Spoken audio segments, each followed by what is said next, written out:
Hi there, champions. Today we're going to talk about your mental game. And this used to be something that was only included in our more advanced sport shooting courses 105, 106 and 107. And the other day it occurred to me that perhaps the novice shooter, and especially the novice shooter, would benefit from learning a little bit about mental management within the context of sport shooting. So I want to be quite clear that I'm not talking to you about mental management in the rest of your life. This is to do with your approach to a course of fire, to any event where you are actually using a firearm on a range, whether it's for live fire practice or whether it's actually in a match. And there are two questions that I want you to consider. The one is that when you enter a match and when you're shooting in a match, ask yourself this question: who are you competing with? Second question I'd like you to consider is, am I process driven or results driven? And we're going to examine both of those approaches during this short video. So the three components that you bring to a shooting range with you every single time you go there, every person in the world, whether you're the world champion or an absolute novice shooter, you arrive there with three mental components: your conscious, your subconscious, and your self-image.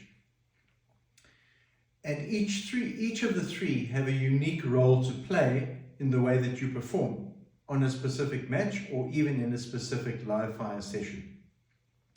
Your subconscious is where your experience and your fundamentals reside. Everything that you've experienced as a shooter, all of the techniques that you have been taught and that you have practiced repetitively to try and perfect them, reside in the subconscious.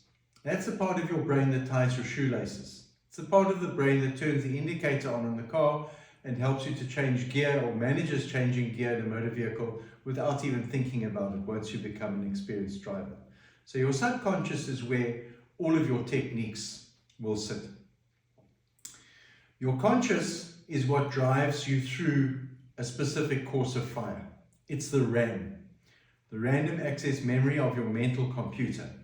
And that is the part that tells you, on that target I've got to fire 3 shots, that target needs 2 body, 2 head, I need to do a reload there, and at that point in the course of fire I have to go prone and fire 6 shots. Whatever the detail is, it's managed by your conscious thought process.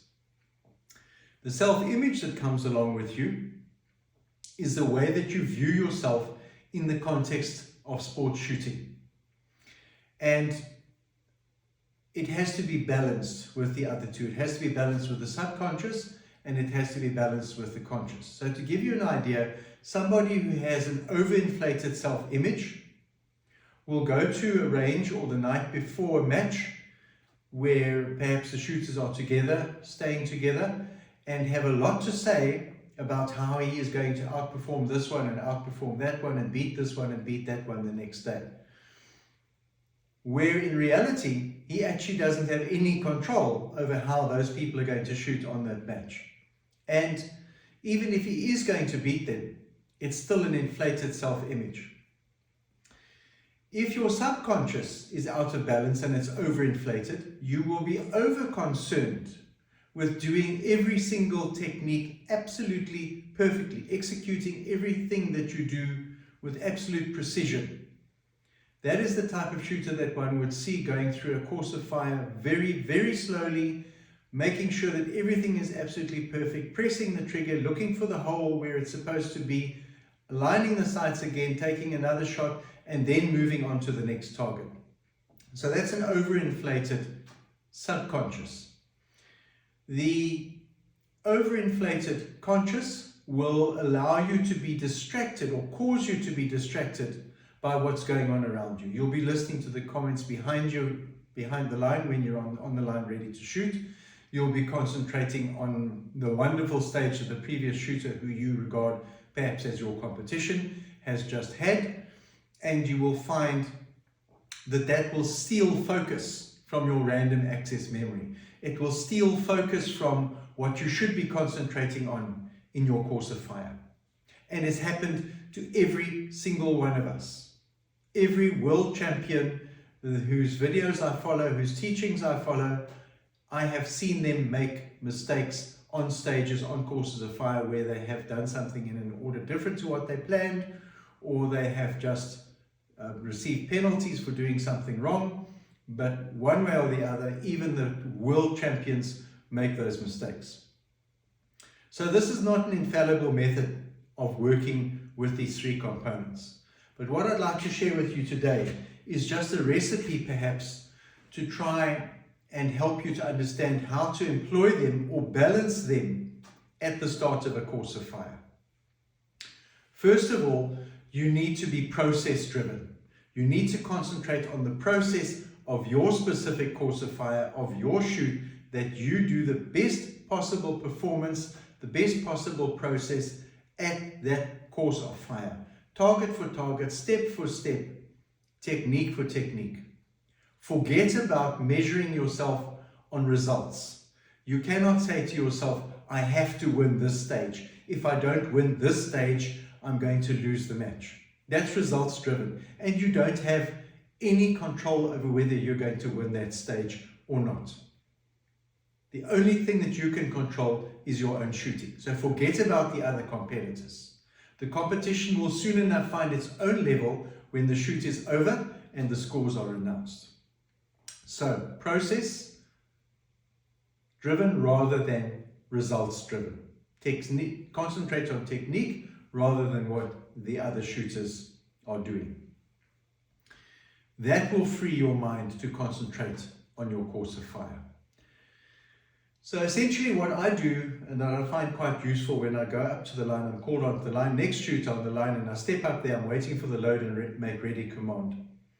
My conscious obviously is driving everything. It's your conscious that leads you up to the course of fire. It's your conscious that reminds you what your stage plan is. It's your conscious that tells you what target you're going to fire, what amount of rounds at, whether you need to do it with strong hand or support hand, all the variables in the course of fire.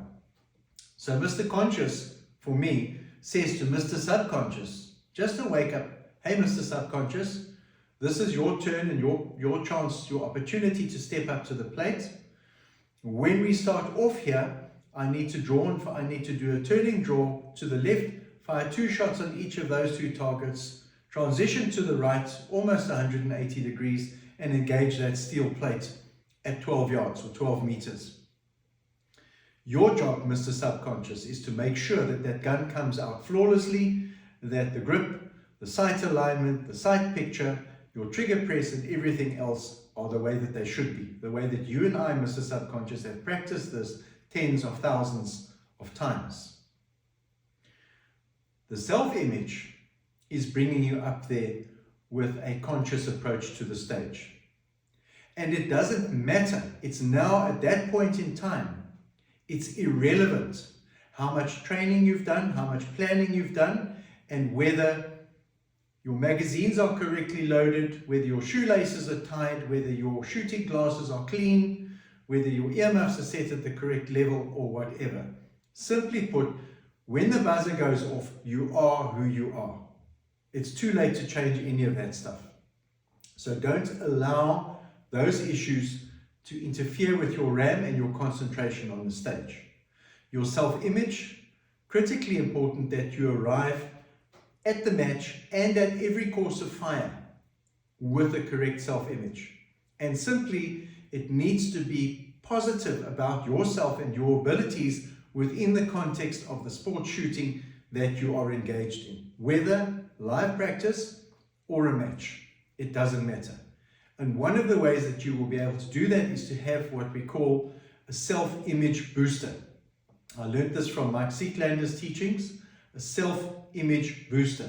It is specifically a statement about you as a shooter that will settle you around your competencies and your approach to sport shooting and your belief in yourself.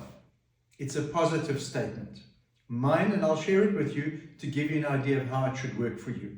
Mine is I'm single-minded, I'm determined, I'm focused, I'm fast, and I'm accurate.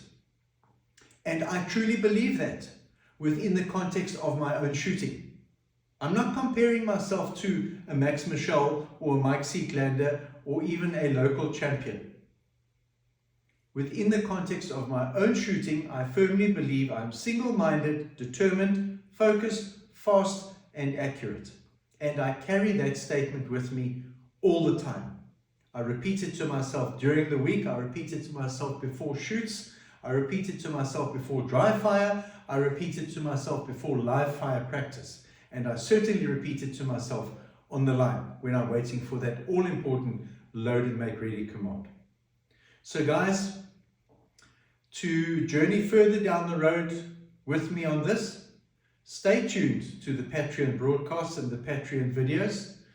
If you're a Patreon supporter, you will be getting a lot more of this in detail, and this will be going out in general. I hope that it's been useful to you, and until next time, I hope that you lots of practice, enjoy your shooting, and look forward to seeing you next time round.